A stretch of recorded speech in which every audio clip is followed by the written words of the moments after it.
వాళ్ళు వచ్చి ఏం చెప్తారంటే, సార్ హైదరాబాద్లో మాకు విలువైన భూములు ఉన్నాయి, నాకు నాచారంలో ఒక 10 ఎకరాల భూమి ఉంది, గతంలో ప్రభుత్వమే కేటాయించింది, నేను అక్కడ పరిశ్రమ కూడా ఒక 10 ఏళ్ళు నడిపిన, కానీ ఇప్పుడు పరిశ్రమ మూతబడిపోయింది, ఇప్పుడు ఆ 10 ఎకరాలు నేను ఏమైనా చేద్దామంటే నాకు మరి అది పారిశ్రామిక జోన్లో ఉంది, అక్కడ నేను అపార్ట్మెంట్లు కట్టుకుంటా, నాకు పర్మిషన్ ఇయ్యి అని చెప్పి కొంతమంది బ్రోకర్లు వచ్చి నేను చాలా నిర్ద్వందంగా చెప్పిన, అది ప్రజల సొమ్ము, ప్రభుత్వం ఇచ్చిన భూమి అంటే అది ప్రజల సొమ్ము, నీకు అడ్డికి పావు షేర్ ఇచ్చిండ్రు, చాలా తక్కువ రేటుకు త్రోవే ప్రైస్కి నీకు ఇచ్చిండ్రు, ఇస్తే నువ్వు దాంట్లో పరిశ్రమ నడపాలా, ఉపాధి కల్పించాలా, కల్పించినావు కాబట్టి కొంత నడిపినావు కాబట్టి నీకు సేల్ డీడ్ కూడా ఇచ్చేసింది గవర్నమెంట్, కానీ ఇవాళ నువ్వు అపార్ట్మెంట్లు కట్టుకొని మొత్తం డబ్బులు నువ్వే మింగుతా అంటే అది చాలా తప్పు.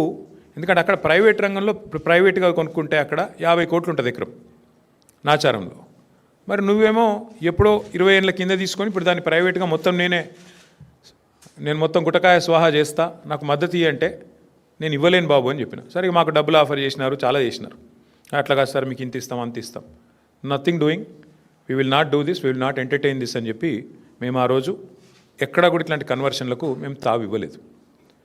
కానీ ఇవాళ ఎంత పెద్ద భూ కుంభకోణం అంటే ఇవాళ రేవంత్ రెడ్డి ప్రభుత్వం తెరలేపింది, సామాన్యమైన భూ కుంభకోణం కాదు, 1 కాదు 2 కాదు, హైదరాబాద్లో చాలా చాలా పెద్ద ఎత్తున మన దగ్గర పారిశ్రామిక వాడలు ఉన్నాయి.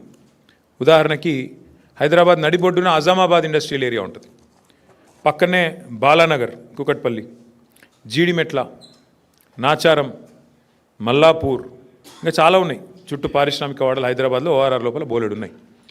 ఎక్కడ కూడా ఇవాళ మార్కెట్లో మీరు చూసినట్టయితే అక్కడ ఎకరం 40-50 కోట్లకు తక్కువ ఎక్కడ ఉండదు, గజాల లెక్కనే ఉంది, ఎకరం లెక్క కూడా లేదు, గజాల చొప్పున 2 లక్షలు, 1-1.5 గజానికి ఈ స్థాయిలోనే ఉంటుంది.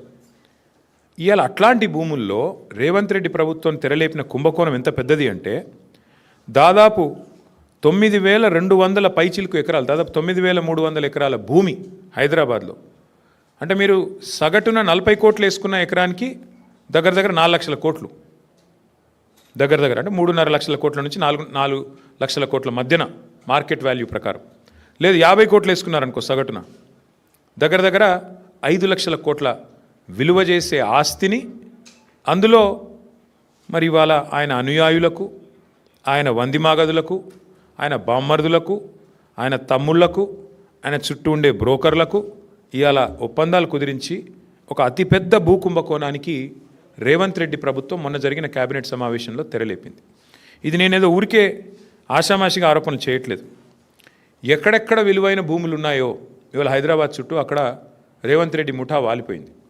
మొన్న కొండా సురేఖ గారి ఉదంతమే దానికి ఒక క్లాసిక్ ఎగ్జాంపుల్. కొండా సురేఖ గారి కుమార్తె ఆ రోజు కొన్ని ఆరోపణలు చేసింది నిర్దిష్టంగా, మిగతా ఆరోపణలు పక్కన పెడితే ఒక స్పష్టమైన ఆరోపణ ఆ రోజు చేసింది అమ్మాయి. మంచిరేవులలో ఒక భూమి ఉంది, ఆ భూమిలో రేవంత్ రెడ్డి గారి బ్రదర్ కన్నుబడ్డది, అందుకే ముఖ్యమంత్రి గారు జపాన్లో ఉంటే కూడా మేము అక్కడ ఆ భూమి కాడికి పోయేందుకు ఎండోమెంట్స్ రోడ్డు పర్మిషన్ ఇస్తే, ఎండోమెంట్స్ వాళ్ళు ఉన్న భూమిలోకి వెళ్ళి రోడ్డు పర్మిషన్ ఇస్తే ముఖ్యమంత్రి గారు జపాన్లో ఉండి కూడా ఆ ఫైల్ తెప్పించుకొని ఆపేసిండు. అంటే ఒక రియల్ ఎస్టేటు దందా చేసేవాడు ముఖ్యమంత్రి అయితే ఏమవుతుంది అంటే ఒక ఇది అవుతుంది.